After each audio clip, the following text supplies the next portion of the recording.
Logic की जब हम बात करेंगे तो इसमें कुछ भी नहीं है, ये देखना है कि एक रीजनिंग कि आप जो भी चीजें कह रहे हो उसके कारण क्या है, उसके प्रूफ क्या है, उस चीज को कहने के क्या सबूत है कि आप उस पॉइंट तक पहुंच पा रहे हो, तो वो होता है लॉजिक।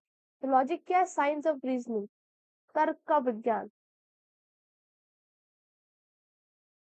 तो इसमें क्या है? Logic as a discipline trains a person in certain methods, devices, tools and techniques that help in differentiating right reasoning from wrong once.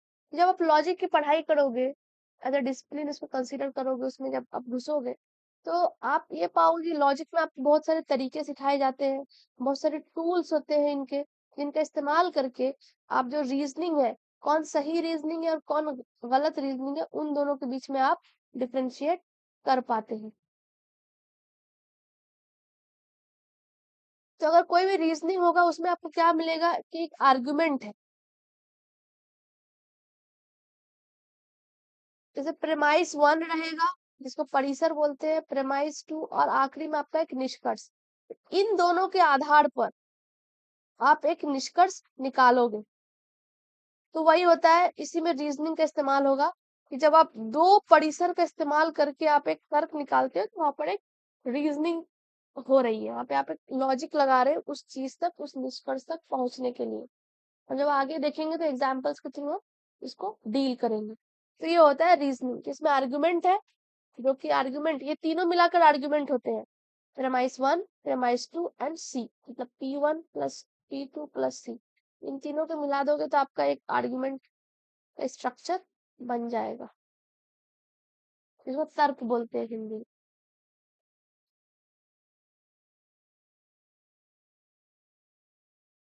तो दो प्रकार के रीजनिंग हम देखेंगे, एक है इंडक्टिव आगना आगमनात्मक, और दूसरा है डिडक्टिव निगमनात्मक।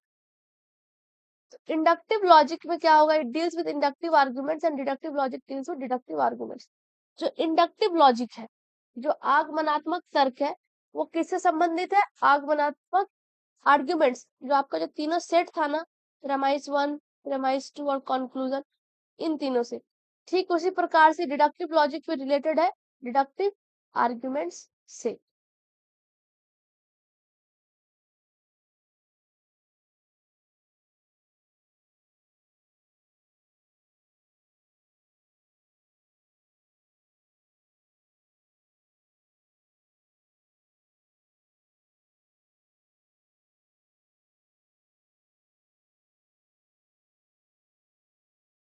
ठीक है, तो डिडक्टिव रीजनिंग क्या होती है? निगमनात्मक तर्क क्या होता है कि जहां पर जो आप निष्कर्ष निकालते हो, जो कंक्लूजन आप निकालते हो, जो दो प्रेमाइसेस दिए हुए हैं P1 और P2, इन दोनों के आधार पर आप कंक्लूजन निष्कर्ष निकालते हो।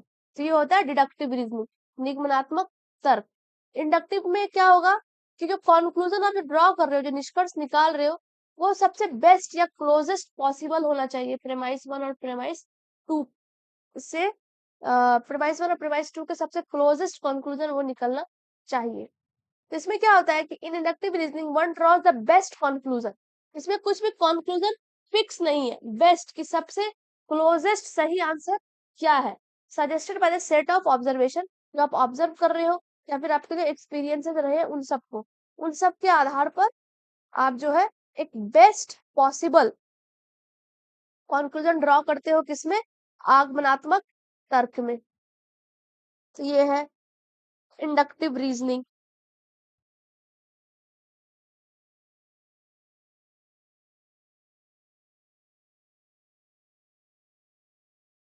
तो डिडक्टिव रीजनिंग के कुछ पॉइंट्स, एक तो हमने आपको बता दिए कि जो प्रेमाइस है उसी के आधार पर कंक्लूजन ड्रॉ होता है, मतलब जो प्रेमाइस है वही कंक्लूजन ड्रॉ, कंक्लूसिव ग्राउंड देता है कंक्लूजन ड्रॉ करने के लिए। आप कुछ भी एक्स्ट्रा या कुछ भी अपने हिसाब से नहीं निष्कर्ष निकाल सकते हो, जो आपको प्रेमाइस दिया गया है उसी के आधार पर आप निष्कर्ष निकालोगे।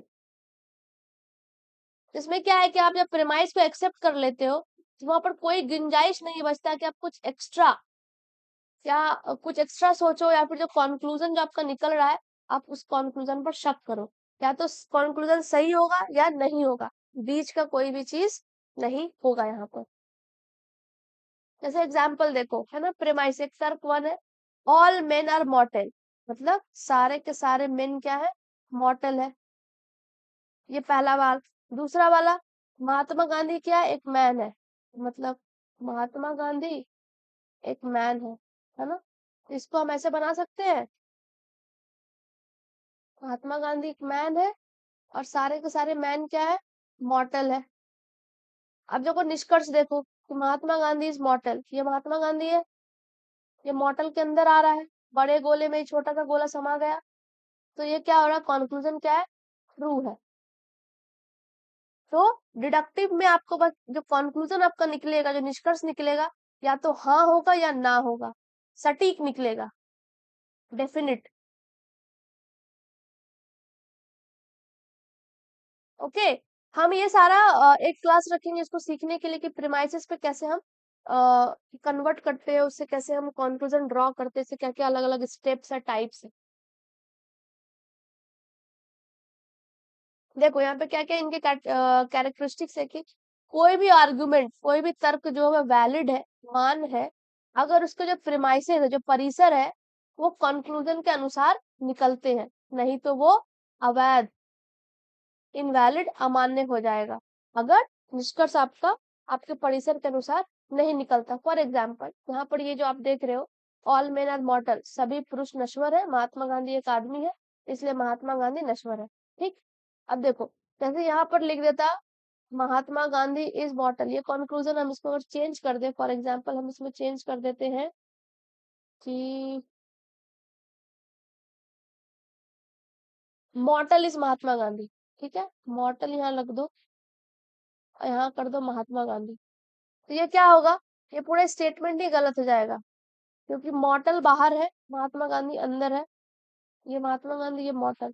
यहाँ पे क्या लिख रहा है, ऑल होगा, इसका मतलब कि सारे के सारे मॉर्टल महात्मा गांधी, ऐसा नहीं है ना, ये बड़ा गोला है, ये छोटा गोला है, बस ये छोटा सा महात्मा गांधी है जो मॉर्टल के अंदर है। मॉर्टल का जो बहुत सारा भाग है वो महात्मा गांधी के बाहर है, जैसे ये वाला पार्ट जितना है ये सारा बाहर है, सिर्फ थोड़ा सा ही पार्ट अंदर है ना। तो ये वाला स्टेटमेंट क्या हो जाएगा, फॉल्स हो जाएगा। तो डिडक्टिव रीजनिंग में यही है कि या तो आपके पास ट्रू रहेगा या फिर आपके पास फॉल्स रहेगा, उसके अलावा कुछ भी नहीं।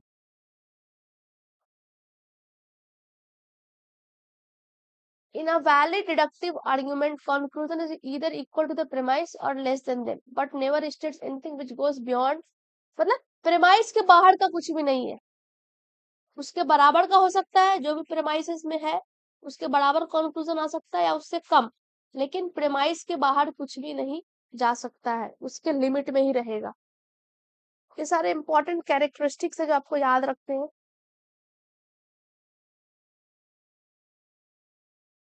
डिडक्टिव रीजनिंग में क्या होता है, निगमनात्मक तर्क में क्या होता है कि आप एज्यूम करते हो कि जो प्रेमाइसेस, जो आपको परिसर दी गई है वो क्या है, सही है, और आप उसको फिर अरेंज करते हो ताकि जो आप कंक्लूजन ड्रॉ कर रहे हो वो उस अनुसार निकले। तो ये है डिडक्टिव रीजनिंग के अंदर। अब हम नेक्स्ट आएंगे आगमनात्मक तर्क, इंडक्टिव रीजनिंग। इंडक्टिव रीजनिंग में क्या होता है, जो आपका निष्कर्ष निकलता है, जो कंक्लूजन आप ड्रॉ करते हैं, is on the basis of some observed instances. अलग अलग आप चीजों को ऑब्जर्व करते हो अलग अलग टाइम पे, उसके अनुसार आप एक निष्कर्ष निकालते हो। The premise of inductive reasoning, जो इसका परिसर है इंडक्टिव रीजनिंग का, are statements which directly result from sense experience, जो आप अनुभव करते हो, जो आप देखते हो आसपास, जो चीज समझते हो उसके अनुसार। हालांकि जो कंक्लूजन निकलता है वो ऑब्जर्वेशनल स्टेटमेंट नहीं है, ठीक है, ये याद रखना।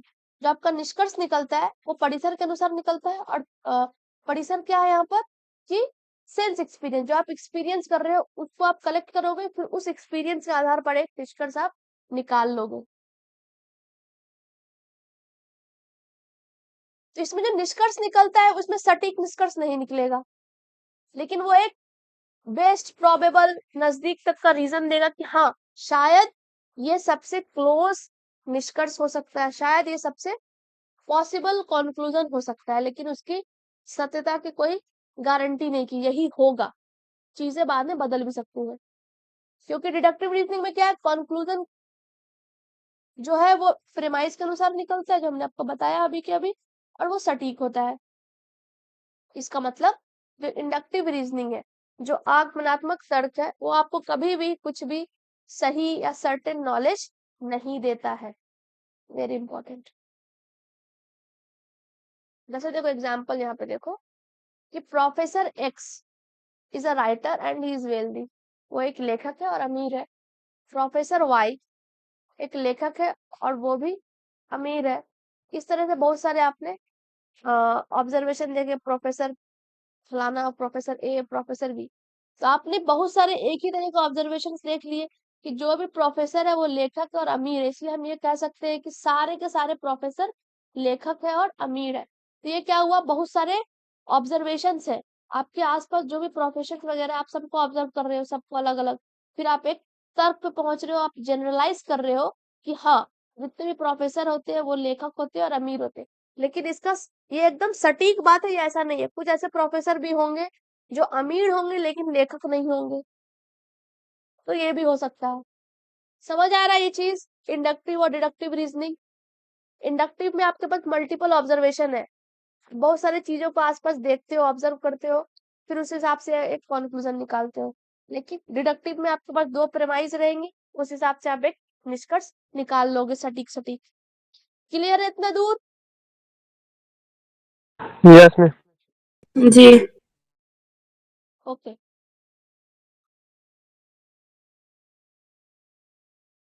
है ना? तो यहाँ पे जो आपको एग्जाम्पल हमने दिया ये वाला P1 P2 P3, इस तरह से बहुत सारे आपके पास परिसर होंगे। तो यहाँ पे ये वही कह रहा है कि हम बस मान रहे हैं कि एक निष्कर्ष जो वो सही होगा, लेकिन उसका कोई प्रूफ नहीं है कि ये सही होगा ही होगा। सेम चीज है। तो जो इंडक्टिव रीजनिंग है उसका कैरेक्टरिस्टिक क्या, अनसर्टेनिटी, कुछ भी निश्चित नहीं है, अनिश्चितता, और भावना अनुभव, जो आप एक्सपीरियंस कर रहे हैं उस अनुसार आप कंक्लूजन निकालोगे। ठीक है?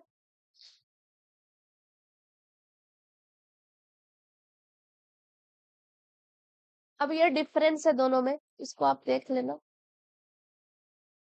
कि डिडक्टिव और इंडक्टिव में क्या क्या फर्क है। डिडक्टिव में क्या है, जो प्रीमाइस है, जो आपका परिसर है, वही कंक्लूजन को डायरेक्ट करता है, लेकिन यहाँ पर ऐसा नहीं, यहाँ पर प्रोबेबिलिटी हो जाती है। अगर डिडक्टिव में आप ज्यादा ज्यादा स्टेटमेंट जोड़ोगे, उसका कोई असर कंक्लूजन के वैलिडिटी पर नहीं पड़ेगा। लेकिन यहाँ पर जैसे ही आप ऐड करोगे, सब्ट्रैक्ट करोगे अपनी इंफॉर्मेशन को, उस अनुसार आपका जो निष्कर्ष है वो बदलने लगेगा इंडक्टिव में।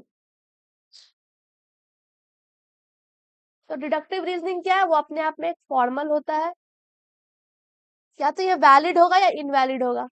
लेकिन इंडक्टिव में क्या होता है, या तो ये स्ट्रांग होगा या वीक होगा, एक्सेप्टेबल या नॉट एक्सेप्टेबल, साउंड। देखो ये सारे आप याद रखना, अगर आपको एग्जाम में ये सारे टर्म दिखे, strong, weak, acceptable, not acceptable, sound, unsound, appealing, non appealing, most probable, इस तरह के जितने वर्ड दिखे जहां पर कुछ भी क्लियर नहीं है, वो होता है इंडक्टिव। और जहां पर आपको ऐसा सटीक सटीक दिखे, वैलिड, इनवैलिड, ट्रू, फॉल्स, वो हो जाएगा डिडक्टिव।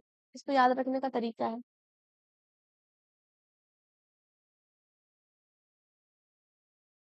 ना? इसके जो स्टेटमेंट्स होते हैं डिडक्टिव के, जो प्रेमाइस होते हैं, या तो वो ट्रू होंगे या फॉल्स होंगे। इसमें सेंस एक्सपीरियंस का कोई काम नहीं है, लेकिन इंडक्टिव में सेंस एक्सपीरियंस ही है जो सब कुछ है।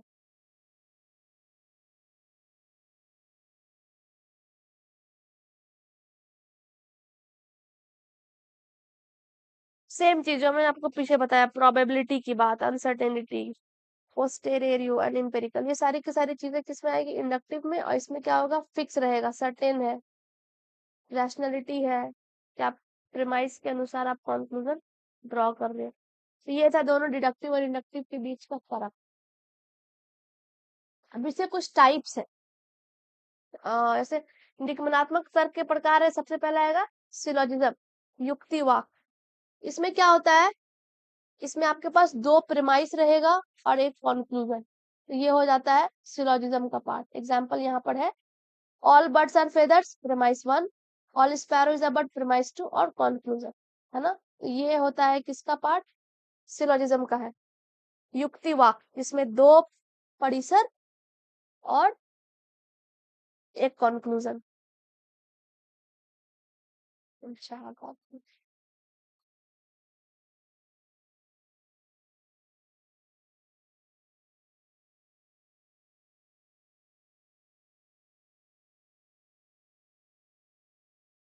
फिर नेक्स्ट टाइप है इसमें, जिसको बोलते हैं मोडस पोनेंस।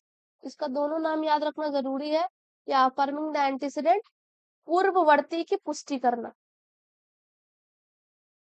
ये कंडीशनल स्टेटमेंट होता है, शर्त भरा स्टेटमेंट होता है कि अगर कंडीशनल स्टेटमेंट ट्रू है तो जिसका एंटीसीडेंट है वो भी ट्रू होगा और जिसका कंक्लूजन है वो भी ट्रू होगा। देखो एग्जाम्पल से समझ, स्ट्रक्चर क्या होगा कि अगर ए है तो बी है, इसे यहाँ पे लिखा है। ए ट्रू हुआ तो बी भी ट्रू, अगर ए गलत हुआ तो बी भी गलत हो गया। फॉर एग्जाम्पल, अगर बारिश हुआ तो जमीन क्या रहेगा, भीगा रहेगा। बारिश हो रही है, इसका मतलब क्या है, जमीन भीगा है।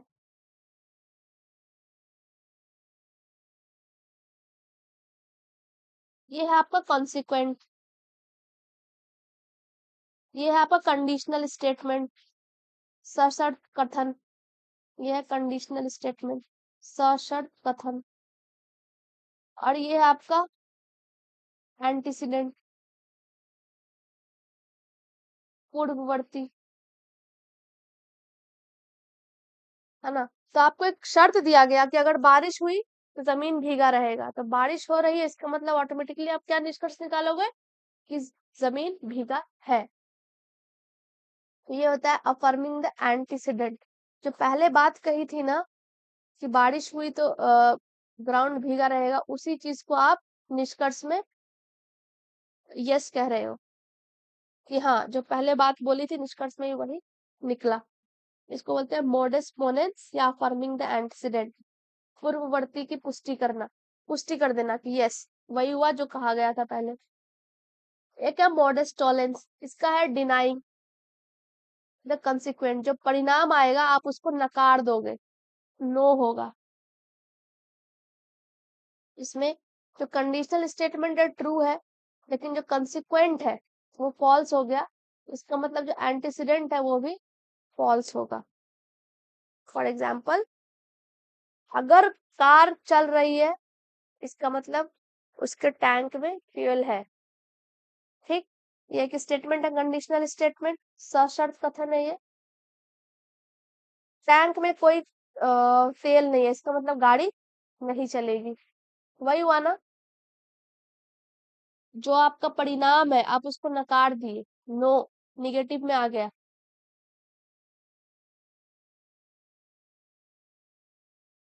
तो परिणाम को क्या कर दिया आप, नकार दिए। तो ये है निगेटिव में, ये है पॉजिटिव में, ये है यस फॉर्म, ये है नो के फॉर्म में। Modest tolerance. एक है इसका type hypothetical syllogism.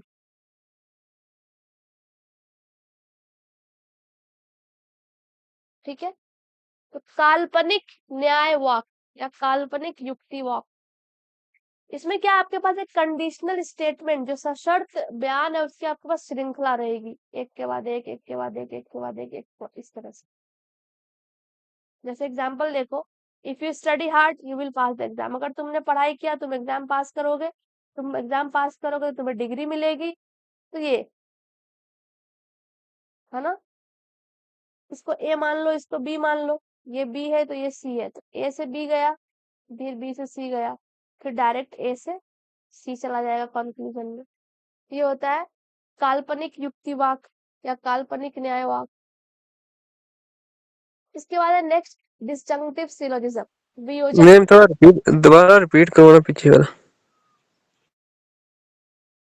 Hypothetical syllogism में क्या होगा कि आपके पास जो स्टेटमेंट्स है ना उसके चेन बनेंगे, जैसे कि ए है तो बी हुआ, फिर बी के बाद आप सी की तरफ जाओगे और कंक्लूजन में ए से सी की तरफ। फॉर एग्जांपल यहाँ पर ए, यहाँ पर क्या है, स्टडी हार्ड,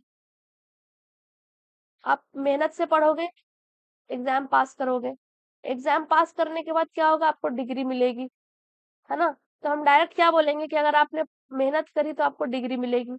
तो एक चेन ऑफ इवेंट्स है, ए से लेकर बी गए, बी से लेकर फिर सी गए, तो कंक्लूजन में हम क्या देंगे, ए से डायरेक्ट सी। और ये हाइपोथेटिकल है, काल्पनिक। देखो यहाँ पे सब जगह इफ लगा हुआ है, अगर अगर अगर।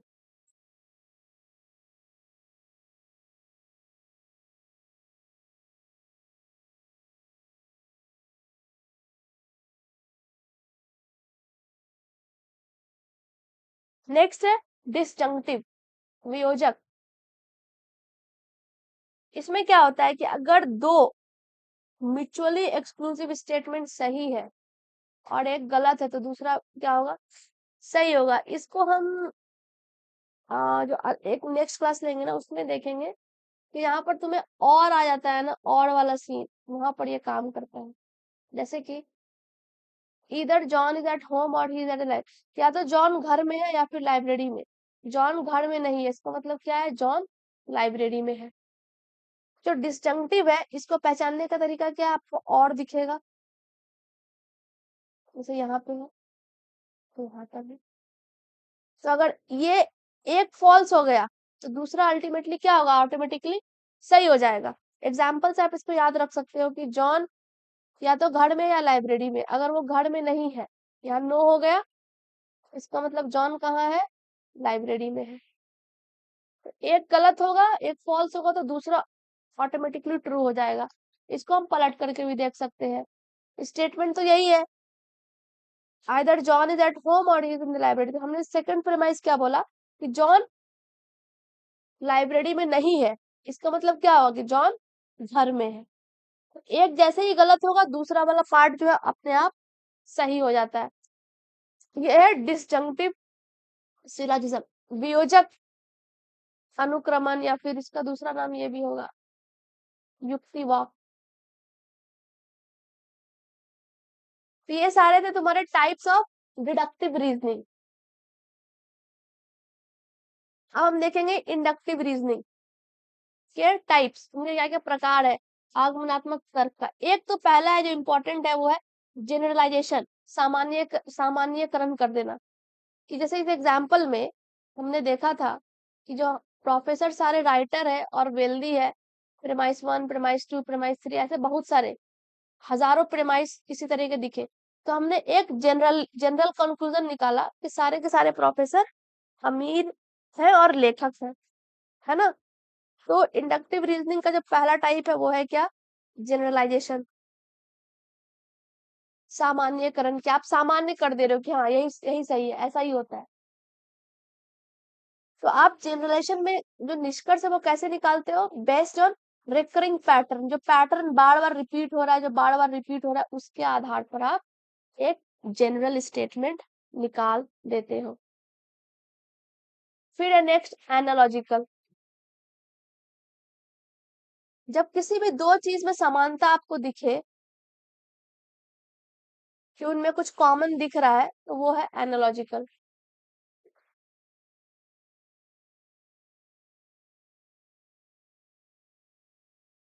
ये सारे एग्जांपल्स क्वेश्चन जब करेंगे आएंगे तो याद रखना दिमाग में। फिर है एक प्रेडिक्शन, कि आप भविष्य का निष्कर्ष निकालने की कोशिश करते हो पास्ट के आधार पर। तो आप एक प्रेडिक्ट कर रहे हो कि पहले भी इस तरीके से हुआ है और अब भी हो रहा है, तो शायद भविष्य में इसी तरह का कुछ होगा। एक है इंडक्शन बेस्ड ऑन अथॉरिटी, कि जब आप कोई भी argument, an argument from authority draws a conclusion about the truth of a statement based on the proportion of proposition provided by an authority. और कोई भी अथॉरिटी आपको बोल रहा है, तो आप उसकी बात मान के आप एक कंक्लूजन, एक निष्कर्ष पर पहुंच जाओगे। कोई भी जैसे मान लो हेड ऑफ द स्टेट है, उसने कुछ आपको बोला, तो आप उस चीज को एक्सेप्ट कर लोगे। तो ये भी क्या है, प्रेडिक्शन का ही फॉर्मूला फॉर्मेट में आएगा।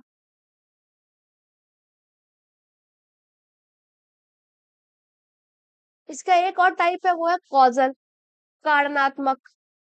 A causal inference draws a conclusion about a causal connection based on the condition of the occurrence of an effect.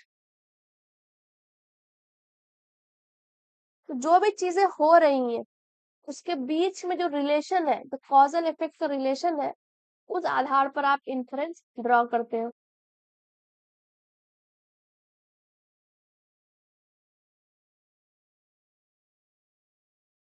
A causal inference draws a conclusion about a causal connection based on the condition of the occurrence of an effect, है ना, कि बारिश हुई तो जमीन भीगेगा, ये इसका कारण है बारिश, और बारिश होने से क्या असर पड़ रहा है, जमीन भीग रही है, ये होता है कॉजल। अब देखो तुम्हारे सामने क्वेश्चंस है, पीवाईक्यूज है, इनको करो। चलो चैट बॉक्स में आंसर दो। Analogical arguments are deductive in nature, inductive in nature, valid arguments but fallacious invalid arguments. Analogical तर्क है प्रकृति में निगमनात्मक, आगमनात्मक, वैध तर्क लेकिन भ्रामक, मतलब उसमें युक्ति दोष है। अमान्य तर्क क्या होगा करेक्ट एनालॉजिकल आर्ग्यूमेंट्स का? एनालॉजी किसके अंदर अभी मैंने बताया आपको, एनालॉजी डिडक्टिव या इंडक्टिव किसमें बताया है? Second inductive. हाँ तो करेक्ट आंसर इसका सेकंड होगा। एनालॉजिकल आर्ग्यूमेंट जो है वो इंडक्टिव का पार्ट होता है। नेक्स्ट क्वेश्चन देखो, कथन दिया हुआ है, आदर्शन है अभिकथन, सभी सच्चे परिसरों के साथ एक वैध निगमनात्मक तर्क एक सत्य निष्कर्ष की ओर ले जाएगा। वैलिड अवैलिड, मान्य अमान्य, सभी मान्य परिसरों के साथ एक वैध निगमनात्मक तर्क एक सत्य निष्कर्ष की ओर ले जाएगा। कारण एक वैध निगमनात्मक तर्क में निष्कर्ष पूर्ण आवश्यकता के साथ परिसर से अनुसरण करता है, ठीक है। A valid deductive argument with all true premises will lead to a true conclusion because in a valid deductive argument the conclusion follows from the premises with absolute necessity। बताओ, ये हमने आपको बार बार रिपीट किया डिडक्टिव रीजनिंग के अंदर कि premise के अनुसार ही कंक्लूजन ड्रॉ होता है और फिर कैसे चीजें बढ़ती हैं आगे।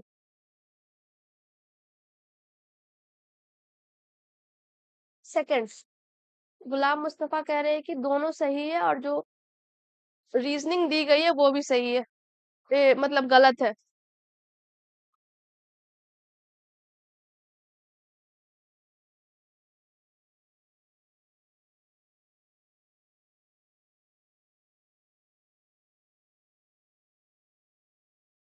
तो करेक्ट आंसर शुड बी 1। क्यों? क्योंकि जो डिडक्टिव आर्गुमेंट वैलिड है, इसका मतलब कि जो भी कंक्लूजन निकल रहा है वो प्रीमाइस के आधार पर है, और सारे के सारे प्रीमाइस क्या है इसके, ट्रू है, तो कंक्लूजन भी ट्रू हुआ। तो वैलिड डिडक्टिव आर्गुमेंट में क्या होता है, जो कंक्लूजन आप ड्रॉ करते हो प्रीमाइस के अनुसार ड्रॉ करते हो और उसमें सटीकता होती है कि आप सटीक सही चीजें निकाल रहे हो, यस और नो में। दोनों करेक्ट है, आदर्शन रीजन भी करेक्ट है और रीजनिंग जो आदर्शन के लिए हो रही है वो भी करेक्ट है। Next, if a deductive argument is valid and its premises are true, we say that the argument is sound। यहाँ नोटिस करो ये साउंड किसके लिए यूज हो रहा था। दूसरा स्टेटमेंट है, if an inductive argument is strong and its premises are true, we say that it is cogent। यदि एक निगमनात्मक तर्क मान्य है और इसका परिसर सत्य है तो हम कहते हैं कि तर्क ध्वनि, मतलब यहाँ पे ध्वनि मतलब साउंड, मतलब सही होना चाहिए, तर्क सही है। या फिर ठोस, यदि एक आगमनात्मक तर्क मजबूत है और उसका परिसर सत्य है तो हम कहते हैं कि यह ठोस है। बताओ दोनों में से कौन सा स्टेटमेंट गलत है, सही है, दोनों सही है, दोनों सही नहीं है? First first first.